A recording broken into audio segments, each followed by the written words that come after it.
Hey guys, it's Brother Romney. I wanted to take some time and talk about the business pitches that we're asking you to do this week. There's some questions from students that I get fairly consistently throughout the semester, and I just want to point you in the right direction and make sure that you understand the scope of this assignment of these business pitches. So first, well, there you go. That'll work now. You're to submit three business pitches, but ultimately you're only going to pursue one. Right? Of those three business pitches, next week you're going to choose one of those businesses that you're going to pursue. You're going to pursue that business for the whole first half of the semester. The end goal of that one business idea is to create a business plan. And that business plan you're going to pitch to an investor, and you're going to be seeking $1 million in seed money. That's the scope of what we're trying to have you accomplish, right? So we're going to do enough research over the course of the next 7 weeks that you're going to be confident enough to go before an investor and say, here's my idea, and lay it out, boom, boom, boom. Now I need $500,000, or I need an investment of $1 million. And that's not an arbitrary number. That's actually fairly low in business creation numbers, especially on the scope of ventures that we're wanting to try to teach in this course.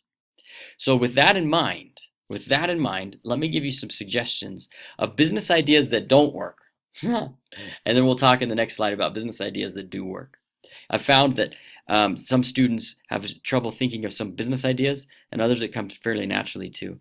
And so for those of you who struggle, this hopefully screencast will help.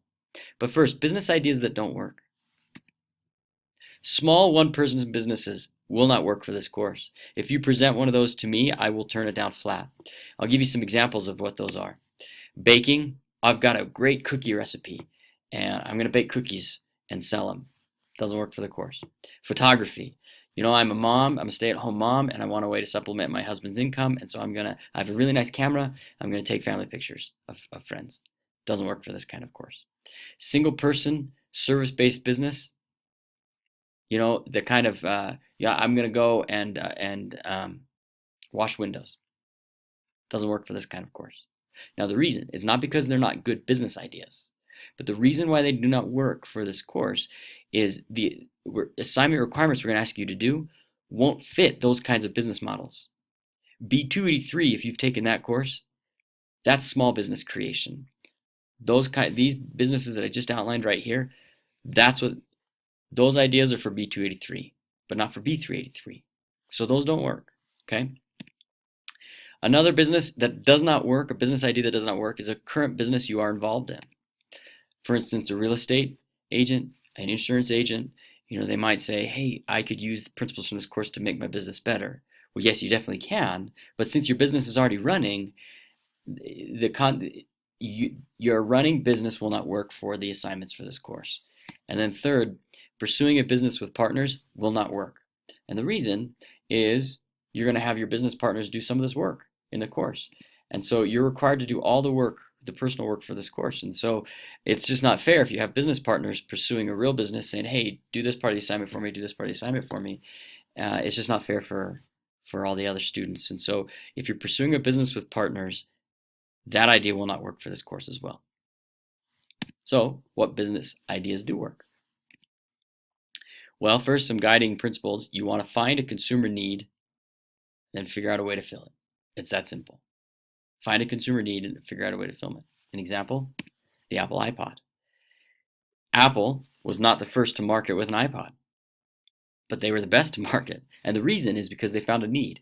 Every other MP3 player at the time had functions that consumers didn't use. Let's just say in the spectrum of 100% of the functions of these MP3 players, Apple found that consumers were really only using 20% of those functions. And so the need was, let's create a more simple iPod, or let's create a more simple MP3 player that has features, that only has features that people will use. Hence the birth of the iPod. And of course that redefined the music industry. Another business idea that works is an app. You think of consumer needs and think of perhaps how an app could fill it. Chatbooks is a great example. My wife was talking to me about a year ago. She said, hey, with all these digital photos, there needs to be a way to physically hold them and handle them so they're not on a computer, but you can actually have them in a book without all the need for scrapbooking, because she's not a scrapbooker.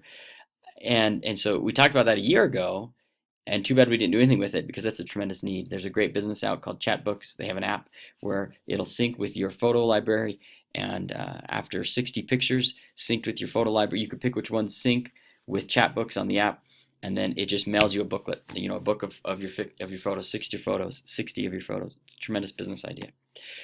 Service-based business. Well, I went ahead. Service-based business. What's a need out there that a service can provide? But remember, it's not a single person service-based business because that idea won't work. It's something much more broad than that. Innovative product offering. I thought a breakfast cereal bar.